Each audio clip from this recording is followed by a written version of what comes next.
On a scorching July morning, a man in worn jeans and a faded t-shirt quietly entered the precinct. To the officers lounging nearby, he was just another nobody. One officer smirked, stepping forward with a sneer and a cruel comment. Seconds later, the unthinkable happened. The officer spat in his face, laughter erupting around him. They had no idea that the man they humiliated was no ordinary stranger. His identity would soon reveal that they had made a grave mistake. Join us to share meaningful stories by hitting the like and subscribe buttons.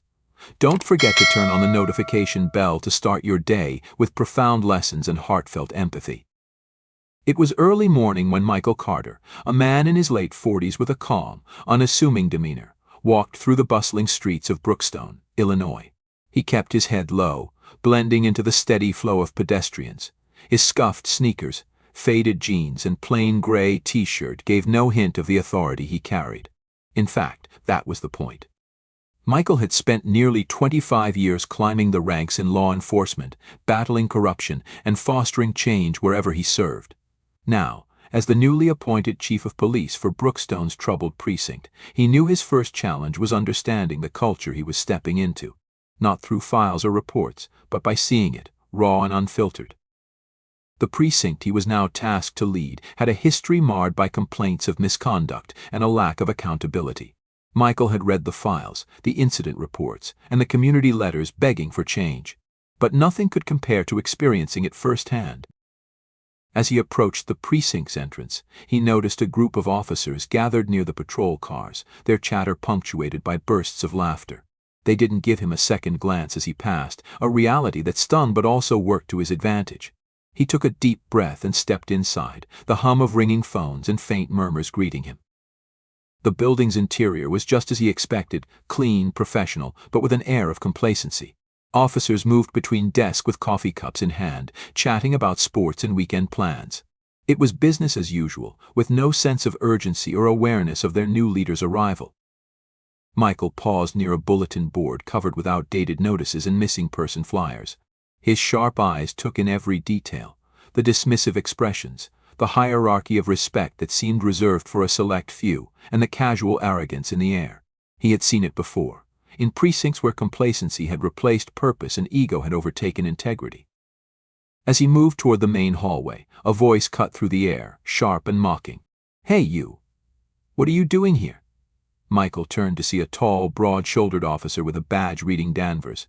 The man's smirk was as sharp as the tone in his voice, and Michael could feel the shift in the room's attention as others began to notice the exchange. "I'm just passing through," Michael replied evenly, his tone calm but firm. Danvers stepped closer, his posture dominating. "Passing through? You lost or something? Because this isn't a public hangout, and you don't look like you belong here." The subtle snickers from nearby officers confirmed what Michael already suspected. They weren't just indifferent. They thrived on moments like this, where they could assert their authority without question. Michael's jaw tightened, but he remained composed. "I'm exactly where I need to be." Danvers' smirk widened. "Oh yeah? Well, we don't need random nobodies hanging around. Why don't you take a walk?" Before Michael could respond, Danvers leaned in, and in an instant, the officer spat directly in his face. A collective gasp followed, some officers stifling laughter while others looked away, too uncomfortable or apathetic to intervene. Michael stood still, the warm insult dripping down his cheek. He could feel the weight of every eye in the room on him, some amused, others indifferent. Without a word, he pulled a handkerchief from his pocket and wiped his face clean, his movements deliberate and composed. "Is this how you treat everyone?" he asked quietly, his voice calm but carrying an unmistakable edge. Danvers crossed his arms, his smirk unwavering. "Only the ones who don't matter." Michael's piercing gaze lingered on Danvers for a long moment before he stepped back and turned toward the briefing room. The intercom crackled to life, summoning all personnel for a meeting. Michael's pulse quickened, not out of anger but out of anticipation. The moment of truth had arrived. The briefing room was a chaotic mix of voices and laughter as officers filed in, carrying steaming cups of coffee and talking over one another about last night's game and their plans for the weekend. The energy was casual, almost careless, as though they were far removed from the weight of the badge they wore. Michael Carter stepped into the room from a side door, unnoticed at first. He lingered near the corner, arms crossed, observing. Officers sat at the long table in the center or leaned casually against the walls, their backs to him. The tension from his earlier encounter with Danvers still simmered in his mind, but he held it in check. This was his moment, and he wanted it to land with the weight it deserved. Captain Morris, a stout man with thinning gray hair, stood at the podium at the front of the room, trying to quiet the crowd. All right, settle down," he barked, though his tone carried more familiarity than authority. Gradually, the voices dimmed, though a few whispers and chuckles persisted. "We've got an important announcement today," Morris began, glancing at a piece of paper in his hand. "As most of you know, Chief Bradley retired last month, and we've been awaiting his replacement. Well, today's the day." Some officers sat up straighter, their interest piqued. Others remained slouched, their faces indifferent. Danvers leaned back against the wall near the exit, a cocky grin still plastered on his face. Morris cleared his throat. "Ladies and gentlemen, it's my honor to introduce you to your new chief of police, Michael Carter." All eyes turned toward the side of the room where Michael stood. Slowly, he stepped forward, his sneakers scuffing lightly against the tiled floor. The casual posture of the officers shifted as recognition spread like a ripple through the room. Danvers' grin faltered, his confidence draining as if someone had pulled the rug out from under him. Michael reached the podium, placing a folder with the precinct's emblem on it before addressing the room. His calm demeanor hadn't changed, but now it carried the weight of authority that made the air in the room feel heavier. "Good morning," Michael began, his voice steady and deliberate. "As Captain Morris mentioned, my name is Michael Carter, and as of today, I am your new chief of police." The room was silent, the kind of silence that amplifies the tension in the air. Some officers exchanged uneasy glances, while others stared straight ahead, unsure of what to expect. Danvers' face was flushed, his arms crossed tightly as he avoided Michael's gaze. Michael's eyes swept across the room, meeting the gaze of every officer, lingering just a fraction longer on Danvers before moving on. "When I arrived this morning," he continued, "I didn't come dressed in a suit or with an entourage announcing my arrival. I came in plain clothes. Why?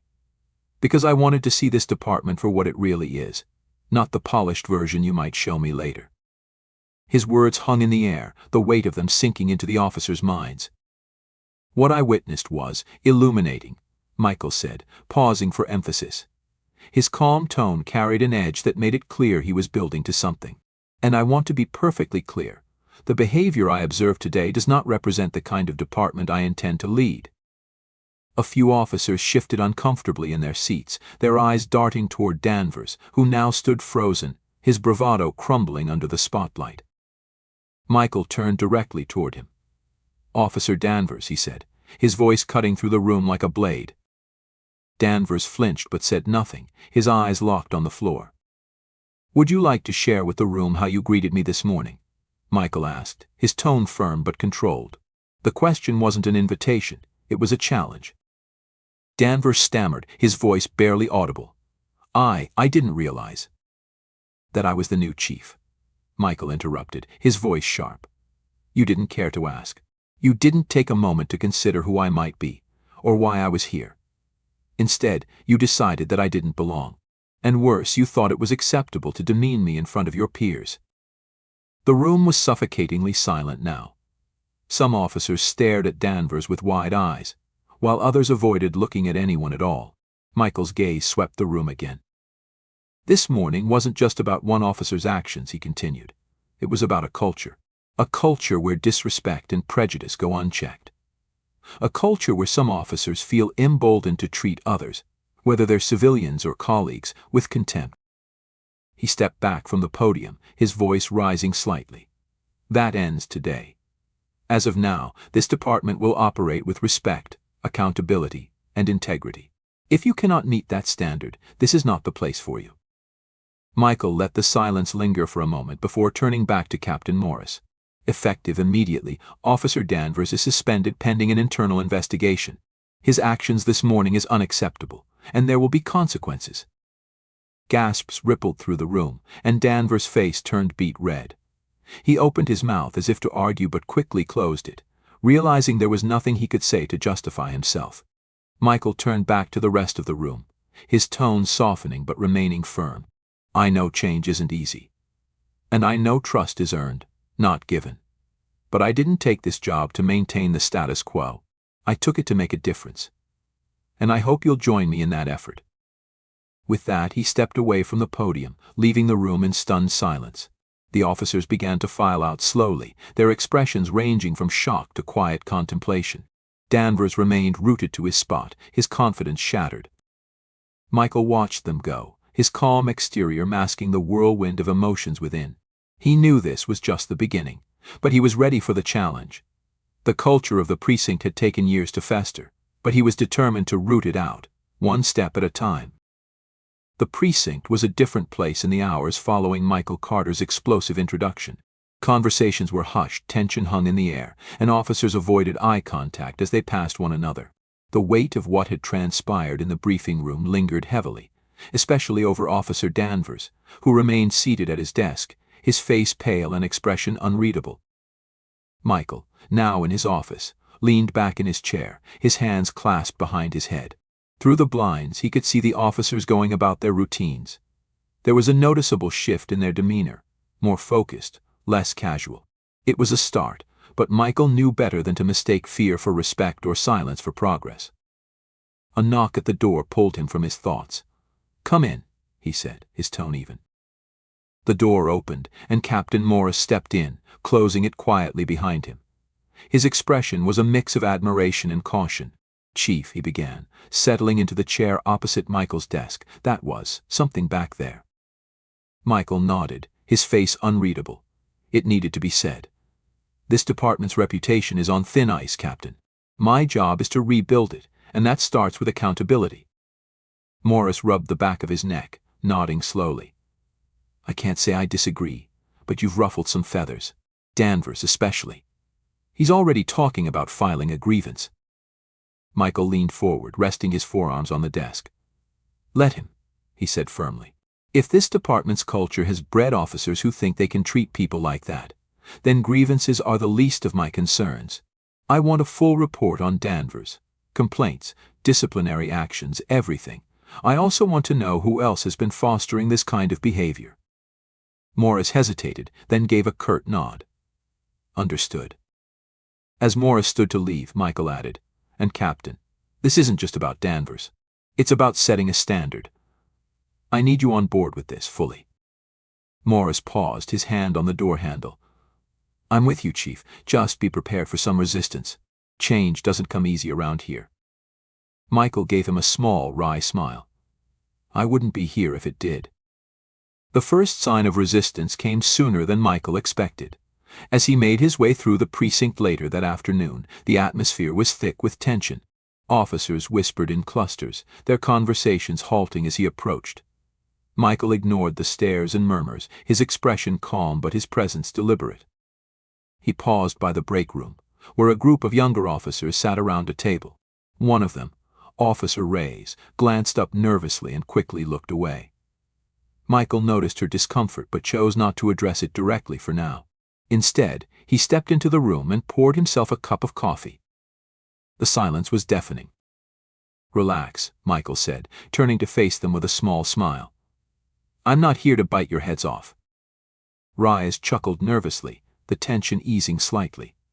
The others remained quiet, their eyes darting between Michael and the table. "Look," Michael said, leaning against the counter, "I know this morning was intense, but I want you all to understand something. I'm not here to make your lives miserable. I'm here because I believe this department can be better. That we can be better." Reyes finally met his gaze, her brow furrowed. "Chief," she began hesitantly, "what happened with Danvers, it was bad. But he's not the only one. A lot of us." She stopped, glancing at her colleagues. They avoided her eyes. Michael stepped closer, his tone soft but firm. "Go on, Officer Reyes. Speak freely." She hesitated, then took a deep breath. "A lot of us have seen things, heard things, but calling it out, that's not easy. It's not just about losing respect, it's about survival in this place." Michael nodded, his expression thoughtful. "I get it. Change is scary, and standing up to the status quo is even scarier. But it's also necessary. If you've seen or experienced something that doesn't sit right, my door is always open. Rise nodded slowly, but her face remained uncertain. Michael didn't push further. Trust, he knew, would take time. The rest of the day passed without incident, but Michael's mind was already turning over a plan. He spent the evening reviewing personnel files, identifying patterns and potential allies among the ranks. He noted complaints filed against officers like Danvers and cross-referenced them with reports from civilians. Patterns began to emerge, small ones but enough to warrant action. The next morning, Michael called a meeting with the leadership team. Captain Morris, along with the department's sergeants and lieutenants, gathered in the conference room. The energy was tense, with many unsure of what to expect. "Let's get straight to it," Michael said, opening the meeting. "This department has a problem, and it's not just Officer Danvers. It's a culture issue. We've let bad habits, prejudices, and unprofessional behavior fester for too long. That ends now." A murmur spread through the room, but Michael raised a hand to silence it. "I'm implementing mandatory bias training for every officer starting next week," he continued. "We'll also be conducting a thorough review of complaints filed over the past 5 years. I want to know who's been doing the right thing and who's been getting away with the wrong thing." One of the lieutenants, a burly man named Sanderson, spoke up, his tone defensive. "Chief, with all due respect, we've been doing this job a long time. We know how to handle ourselves." Michael's eyes locked onto Sanderson. "Do you? Because what I saw yesterday says otherwise. If you think doing your job means tolerating misconduct, then maybe you've been doing it wrong." Sanderson shifted uncomfortably but said nothing further. Michael leaned forward, his gaze sweeping across the room. "I'm not here to point fingers. I'm here to fix what's broken. And if you're not willing to be part of that solution, you're welcome to step aside." The room fell silent, the weight of his words settling over them. "Change isn't easy," Michael concluded, "but it's necessary. And it starts with us." In the days that followed the leadership meeting, the precinct became a battleground of change. Chief Michael Carter's directives were clear, but implementation proved far from easy. Some officers welcomed the opportunity for reform, seeing it as a chance to repair the department's fractured relationship with the community. Others, however, resisted fiercely, their muttered complaints and subtle defiance growing louder by the day. Michael walked the halls daily, greeting officers, observing interactions, and making his presence known. He wasn't there to intimidate, he was there to lead by example. Yet, every now and then, he caught snippets of conversation, grumbling about the new guy shaking things up, accusations of overreach, or even outright hostility. One afternoon, Michael stopped by the roll call room, where a group of officers was preparing for their shifts. He noted the tension in the air as he stepped inside. Conversations halted, and eyes darted toward him. "Good afternoon," he greeted, his voice steady. "How's everyone doing?" A few murmurs of acknowledgement followed, but most avoided his gaze. Michael didn't press for more. Instead, he turned his attention to Officer Reyes, who had hesitantly spoken up in the break room days earlier. "Reyes," he said, "walk with me." She blinked, surprised, but quickly stood and followed him out into the hallway. Once they were away from the others, Michael slowed his pace and glanced at her. "How are you holding up?" he asked. Reyes hesitated, then shrugged. "It's different, sir. Some of the older guys aren't too happy with the changes. I hear it all the time, griping about the training, the reviews." Michael nodded. "And you? How do you feel about it?" She sighed, her expression conflicted. "I think it's needed, Chief, but it's hard to speak up. People don't forget when you take a stand. They'll make your life miserable." Michael stopped, turning to face her. "I understand that fear, Reyes. Believe me, I've been in your shoes. But silence only lets the rot spread. We can't fix this place unless people like you, people who care, are willing to take that stand." Reyes studied him for a moment, her brow furrowed. Finally, she nodded. "I'll try, sir." Michael smiled faintly. "That's all I ask." Meanwhile, Officer Danvers was not taking his suspension quietly. He had filed an official grievance, claiming that Michael had overstepped his authority and targeted him unfairly. The precinct buzzed with rumors of his possible reinstatement, a scenario Michael was determined to prevent. One evening, Michael sat in his office, reviewing the results of the internal investigation into Danvers. The findings were damning, a pattern of complaints stretching back years, excessive force, discriminatory remarks, and a blatant disregard for protocol. Yet, time and again, the complaints had been dismissed or swept under the rug by previous leadership. Michael picked up the phone and called Captain Morris. "I need you in my office," he said simply. Minutes later, Morris arrived, his expression serious. Michael handed him the report. "This is worse than I expected," Morris said after reading through it. Michael nodded. "It's systemic. Danvers isn't the only one, but he's a symptom of the larger problem. This can't continue." Morris frowned. "You know pushing this could stir up a hornet's nest, right? Danvers has allies. Some of the higher-ups might not like what you're doing." Michael leaned back in his chair, his gaze unwavering. "Let them. I'm not here to win a popularity contest. I'm here to clean house." The next day, Michael called another department-wide meeting. Officers filed into the briefing room with a mix of curiosity and apprehension. Michael stood at the front, a stack of papers in his hand. "Good morning," he began, his tone firm. "I've called this meeting to address something that's been a shadow over this department for far too long: accountability." He held up the stack of papers. "These are the results of our internal investigation into Officer Danvers. What they reveal is unacceptable. A pattern of misconduct ignored by leadership, complaints brushed aside, and behavior that tarnishes the badge we wear." Murmurs spread through the room. Danvers, seated at the back, glared at Michael, his jaw tight. Michael continued, his voice unwavering. "Let me be clear, this is not about one officer. This is about a culture that has enabled misconduct and eroded the trust of the community we're sworn to protect. That ends now." He turned his gaze to Danvers. "Effective immediately, Officer Danvers is terminated from this department." Gasps rippled through the room, followed by a stunned silence. Danvers shot to his feet, his face red with fury. "You can't do this," he shouted. "This is a witch hunt." Michael held up a hand, silencing him. "You're welcome to appeal through the proper channels, but the evidence speaks for itself. This department will no longer protect those who abuse their power." Danvers stormed out, slamming the door behind him. The remaining officers sat in stunned silence, the weight of Michael's decision sinking in. Michael looked out over the room. "I know this is hard. Change always is.